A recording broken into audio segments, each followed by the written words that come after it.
As a wise person once said, you can't judge a book by its cover, and never has nature proved this more pointedly than in the case of the adorable North American horned toad. Because the horned toad has a round body that looks like a frog or toad, it was given the name toad. Unlike frogs and toads, which are amphibians, the horned toad is actually a lizard and is found only in dry areas. Excuse me, class. Hello? Yes, of course. Yes, I know. The black hat. Yes, of course. Okay, bye then. I'm sorry, class. Now, about this toad that isn't a toad.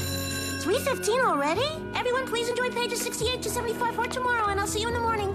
That was really strange. Yeah, Miss Grotke never got a phone call in class before. Or run out of class like a spurting without asking us if we had any questions. Yeah, and she didn't flash us her usual 2 sign. That's a peace sign, Gus. Clearly Miss Grotke's mind is on something else. Something besides our little school. No way. The only important place to teachers is their classrooms. Is it, Spinelli? I mean, have you ever asked yourself what teachers actually do when school's over? I thought they just sat at their desk real still until we come back. Nah, I always figured they worked that out of faculty gym somewhere. You think? Come on. Curious postulation. Oh my, how bummer. I'm gonna be late. Oh, children, I didn't see you there. Well, I really must run. Peace.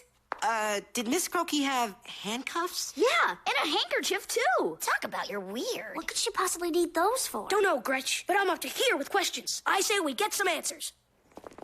Hold up, there she is. Boy, Miss Grotke's always telling us to keep our desk neat, but look how messy her trunk is. Yes, quite peculiar. Peculiar ain't the half of it. Let's look at the facts. Miss Grotke gets a call in class and rushes out of school with a pair of handcuffs, and now we find her car's a big mess. It all adds up to one thing. Grotke's an offbeat undercover cop, like on TV. Or maybe she's with the Bureau, and that black bag's loaded with high-tech contraptions to help her catch aliens. I'm with Tej on this one. I bet she got the call to go bust some perps. 2 blocks from school, she'll probably slap a red light on top of her car. But Miss Grotke is such a sweet, kind, and gentle soul. Mikey's right. And let's all remember that it was Miss Grotke who taught us not to rush to conclusions about people. Good point, Gretch. What we need is more proof. Let's all meet back here tomorrow morning early. Then we can really start investigating. One way or another, we're gonna uncover the secret life of Grotke. Hey, guys, see anything good and suspicious yet? Nope.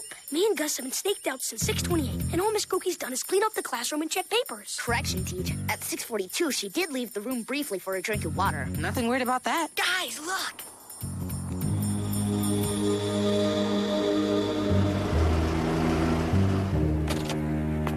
Okay, now this is weird. Yeah, who is that schmendrick? Maybe he's her husband. I don't believe Miss Grotke is married. Shh, something's going down.